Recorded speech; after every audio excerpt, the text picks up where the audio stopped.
கரூர் தொகுதி மக்களுக்கு களமிறங்கி பணியாற்றியவர், போக்குவரத்து துறையினுடைய பொற்காலத்தை உருவாக்கியவர். முதல் எலக்ட்ரிக் பஸ் இவரின் முன்னால் அரங்கேறியது. இன்று வரை மக்களுக்காக கரூரில் களமிறங்கி பணியாற்றக்கூடியவர். இன்றைக்கு இந்த இணைப்பு விழாவில் கரூரையே காலி செய்து இங்கு கொண்டு வந்து இறக்கியிருக்கக்கூடிய மரியாதைக்குரிய முன்னாள் அமைச்சர் MR விஜயபாஸ்கர் அவர்கள் இதோ உங்கள் முன்னால் இணைப்புரை நிகழ்த்துகிறார்.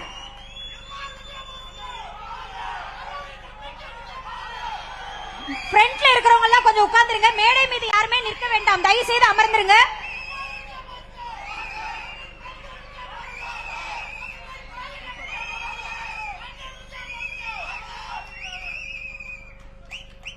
இந்த மாபெரும் இணைப்பு விழாவை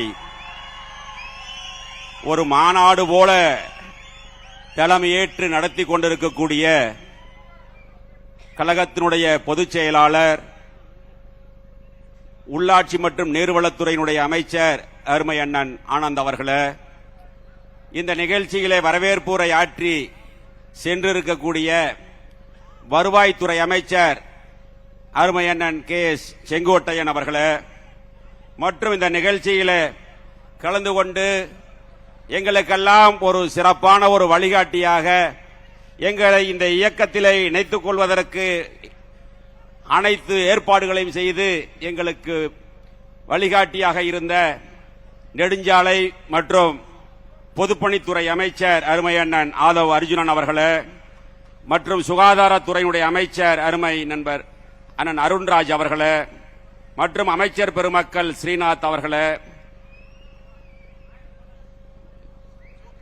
லோகேஷ் தமிழ்ச்செல்வன் அவர்களே, விஜய் தமிழ்ச்செல்வன் பார்த்திபன் அவர்களே, முகமது பர்வேஸ் அவர்களே, விஜயலட்சுமி அவர்களே, ரமேஷ் அவர்களே, திரு ராஜீவ் அவர்களே, மற்றும் இந்த நிகழ்ச்சியிலே கலந்து கொண்டு சிறப்பித்துக் கொண்டிருக்கக்கூடிய தமிழக வெற்றி கழகத்தினுடைய சட்டமன்ற உறுப்பினர்களே, அமைச்சர்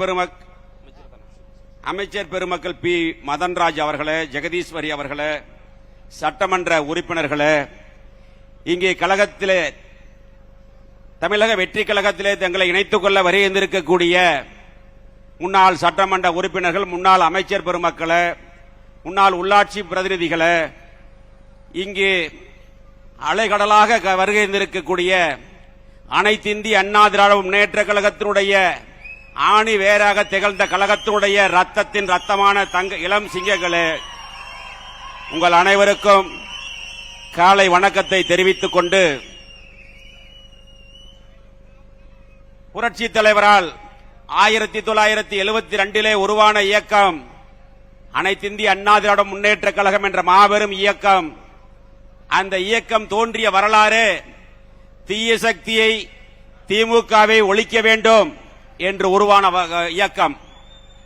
தலைவர் இருக்கின்ற வரை அந்த இயக்கம் ஆட்சி அதிகாரத்தில் இருந்தது.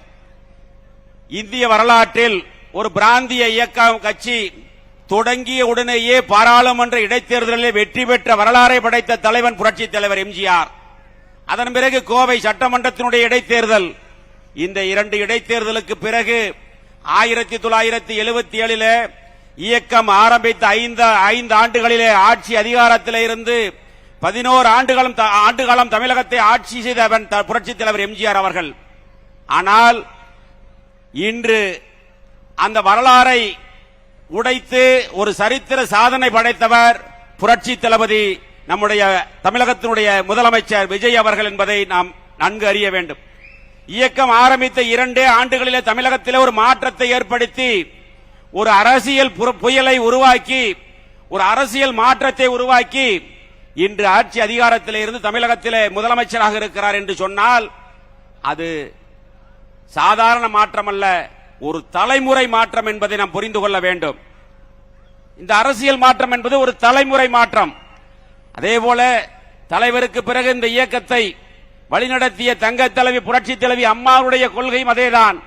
தீய சக்தி திமுகவை ஒழிக்க வேண்டும் என்று நோக்கத்தோடு தமிழகத்தினுடைய முன்னேற்றத்திற்காக தன் வாழ்நாளை அர்ப்பணித்த தலைவி தங்க தலைவி புரட்சி தலைவி அம்மா அவர்கள்.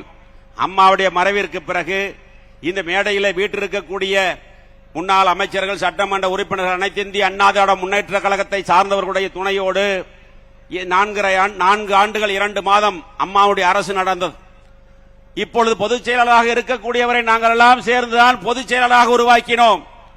ஆனால் அவருடைய தவறான முடிவுகளால் இன்று இந்த இயக்கம் தள்ளாடி கொண்டிருக்கிறது என்பதற்கு இதுதான் மிகப்பெரிய உதாரணம்.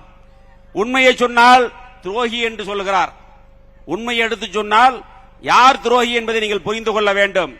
திராவிட முன்னேற்ற கழகத்தோடு சேர்ந்து ஆட்சி அமைக்கலாம் என்று சொல்வது சரியா என்று இந்த இயக்கத்திலிருந்து விலகி இன்று தமிழக வெற்றி கழகத்தில் இணைத்துக் கொள்ள வந்திருக்கக்கூடிய ஒவ்வொரு தொண்டனும் நினைத்து பார்த்துத்தான் இன்று புரட்சி தளபதி தலைமையை ஏற்று இங்கே இந்த இயக்கத்தில் தங்களை இணைத்துக் கொள்ள வருகின்றிருக்கிறார்கள் என்பதை நாம் எண்ணி பார்க்க வேண்டும்.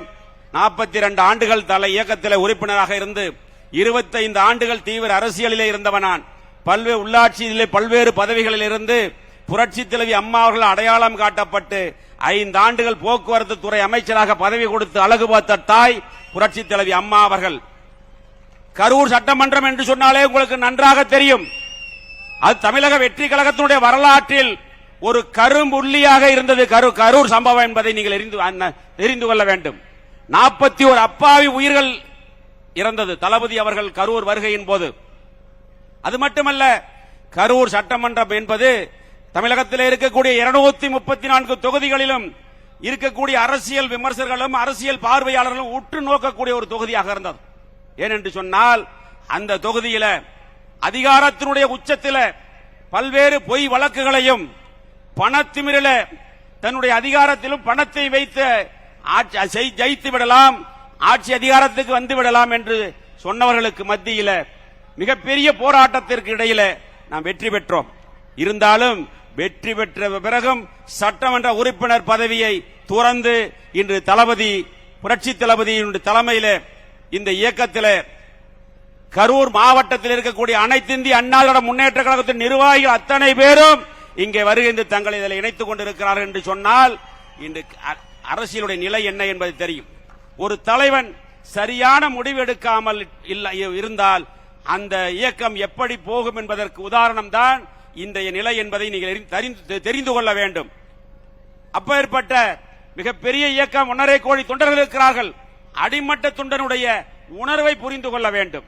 நான் பல மேடைகளில் பேசும் பொழுது சொல்வேன், கீழே இருக்கக்கூடிய தொண்டன் கொடி பிடித்தால் தான் அந்த இயக்கத்தினுடைய தலைவன் கோட்டையிலே கொடியேற்ற முடியும் என்பதை புரிந்து கொள்ள வேண்டும். அப்பேற்பட்ட மாபெரும் இயக்கம், அந்த இயக்கம் திராவிட முன்னேற்ற கழகத்தோடு சேர்ந்து ஆட்சி அமைக்கலாம் என்று சொல்கிறார்கள். அதை பற்றி எல்லாம் கவலைப்படாதவர்கள் உண்மையை எடுத்து சொன்னால் துரோகி என்று சொல்லுகிறார்கள். எனவே இன்று தமிழகத்தில் ஒரு மிகப்பெரிய அரசியல் புரட்சி ஏற்பட்டிருக்கிற, தமிழகத்தில் அல்ல இந்தியாவே திரும்பி பார்க்கின்ற வகையில் நம்முடைய புரட்சி தளபதி நம்முடைய முதலமைச்சர் அவர்கள் ஒரு அரசியல் மாற்றத்தை ஏற்படுத்தி இருக்கிறார். இப்பொழுது மட்டுமல்ல, தலைவர் இருக்கின்ற வரை 11 ஆண்டுகள் 3 முறை தமிழகத்தினுடைய முதலமைச்சராக இருந்தார். அதே போல இனிமேல் தமிழகத்தில் வெற்றி கழகத்தினுடைய ஆட்சி, புரட்சி தளபதி விஜய் அவர்களுடைய ஆட்சிதான் தமிழகத்திலே தொடரும் என்று சொல்லி இந்த இணைப்பு விழாவில் கலந்து கொண்டிருக்கக்கூடிய அனைவருக்கும் நானும் 2 பேரும் விஜயபாஸ்கர், புதுக்கோட்டையும் விஜயபாஸ்கர், கரூரும் விஜயபாஸ்கர் என்று சொல்லி நாங்கள் இருவரும் மற்ற மாவட்டத்தை சார்ந்தவர்கள் இருக்கிறார்கள். அது மட்டுமல்ல, நம்முடைய முதலமைச்சர் புரட்சி தளபதி அவர்கள் சமீபத்தில் ஓரிரு வாரங்களிலே கரூர் வர இருக்கின்றார். அந்த கரூர் நிகழ்ச்சியிலே இன்னும் அலைகடலாக இருக்கக்கூடிய தொண்டர்களையும் அதில் இணைத்து இந்த இயக்கம் தொடர்ந்து வெற்றி பெறுவதற்காக உண்மையாக உழைப்போம் என்று சொல்லி இந்த இணைப்பு விழாவில் வருகின்றிருக்கக்கூடிய அனைத்து நிர்வாகிகளுக்கும், மேடையில வீட்டிருக்கக்கூடிய அமைச்சர் பெருமக்கள், சட்டமன்ற உறுப்பினர்களுக்கும், என்னோடு வருகின்ற அனைத்து நிர்வாகிகளுக்கும் மீண்டும் ஒருமுறை நன்றி கூறி விடைபெறுகிறேன். நன்றி, வணக்கம்.